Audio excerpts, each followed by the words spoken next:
But the bigger stat that I wanted to bring up, the bench scoring leaders post All-Star break, Ethan, that have played at least 10 games. Number one, Keldon Johnson at 16.6. And number two, Stephon Castle at 16.5. So that will jump us right into our player evals here. And the first person that we're going to start with is probably the guy who's been the biggest topic of conversation, at least from my perspective, other than De'Aaron Fox, of course, over the past couple of games, and that is Keldon Johnson. Not only is, we've been seeing the averages over the All-Star break, I believe 40% from three, 70% overall from the field. I sent you this text, and I believe it's field goal percentage. So I don't know if that stands for efficiency field goal percentage. It's one of those advanced stats. So honestly, I don't put too much into maybe? it. Yeah, there you go. But he has the second highest EFG percentage in the entire league over that span, with 70% true shooting, 44% from three, and 70% splits overall. Or 70% from the line, 61% from the field. Sorry, a lot of that was jumbled. I was getting that up here at the end. And some of that might have been a little bit affected last night. Also, I'm not sure if they just sat him last night or if he ended up getting a little injury, because it was kind of like out of nowhere. They just kind of stopped playing him at 17 minutes. And I was cooking a little bit, so I might have missed when that happened. I was pretty much watching the game the whole time, though. And yeah, the game was still pretty close, so that's something I'll keep an eye on. But even if it is, now that I think about it, I was looking at the injury report earlier, and he's not on it. So even if that is why they took him out, I don't think it's going to keep him out of game. And still, I think the bigger testament, in 17 minutes last night, he put up those numbers. Yeah, no, he's had an unbelievable post All-Star break performance here from Keldon Johnson. He's only getting 2 more minutes a game compared to pre-All-Star break, but he's averaging 6 more points, equal rebounds, 1 more assist. But it's really the efficiency, Jude, from 45% to 62% from the field, and from 30% to 44% from three. And he's only attempting 1 more shot a game. So I think it's really come down to shot selection and staying calm under pressure. He's not forcing things. He's letting the game come to him. He's playing with great touch, and he's not playing out of the system.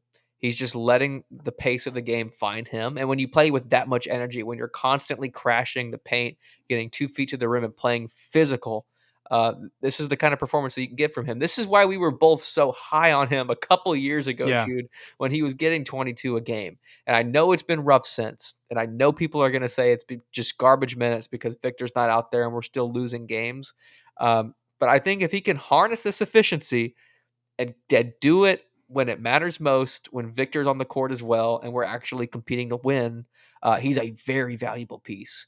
Because we can't even factor in the non-statistical aspect of this, which you always talk about, which is his leadership ability, which I think he is kind of the heart and soul of the San Antonio Spurs. He's the longest tenured Spur. For sure. He's the last link to championship players, because he played with Patty. He played with DeMar. And I know DeMar didn't win a championship, but he was a competitor, and he's going to be a Hall of Famer, like it or not. Same with LaMarcus Aldridge, who he had an opportunity to play with. So he's that last link to those guys.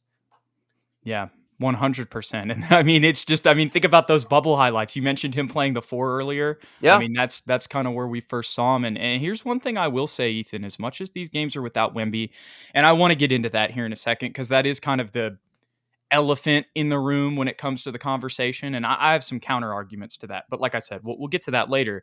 But if you notice a trend here, Ethan, last 4 wins, Keldon has had 15 points in all of them. You go to the Washington game, yes, he had a bad game down there, but every other game since the All-Star break, Phoenix, 15, Memphis, 15, Brooklyn, 15, Dallas last night, 18.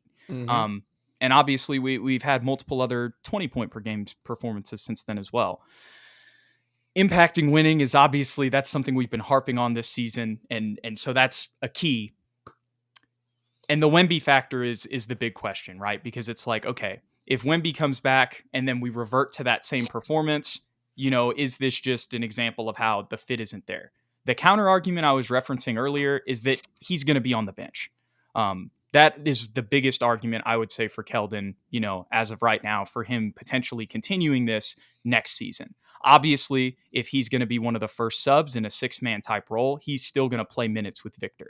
Um, but honestly, Ethan, I think the most pro Keldon argument when it comes to this situation that I can make is just that what else is he supposed to do? Like, are we just supposed to sit here and be like, oh, yep, this doesn't matter? Like, do you know what I mean? For Because sure. if we set it as for the rest of the season, like this is kind of an eval for these guys, you know what I mean? To see who we want to keep on the team moving forward.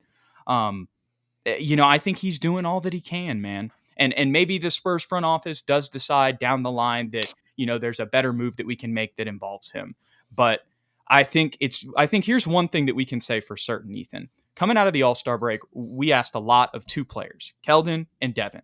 And as much as Devin's had some good games here and there, I think Keldon has been much more consistent in his role basically every game since the All-Star break. The worst game is that OKC game, and even then, it's not like he played horrible. It's just, to your point earlier, he wasn't really forcing himself. And the last thing I'll mention on that, I think last night not taking a three is an example of that.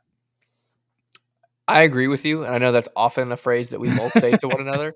Just to play devil's advocate, and we don't have to go into it anymore, but I know that haters will say, um, this is just a perfect example of why he shouldn't be on the team next year, because he can't do it when it matters, and that's just what they'll say. He can't do it when it matters, and I get it.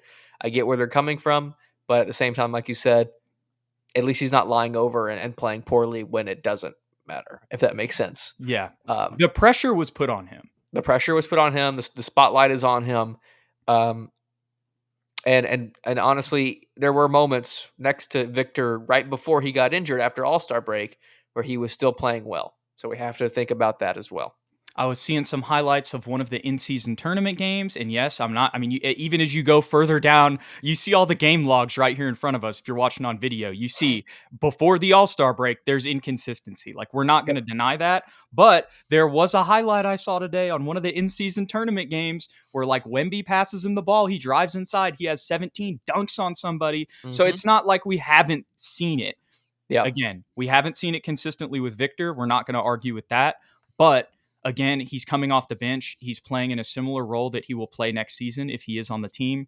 And I think he's showing that when this is Keldon at his best. And I really want it to happen, man. Maybe it's just that I'm a fan about it, and maybe I need to be, just realize, hey, maybe it's not going to happen. But I think he's showing some growth, and I think there is a real chance that he continues this into next season because of what you mentioned about his off the court stuff. And this is something one of our guys, Rob Trejo Jr., said a while back.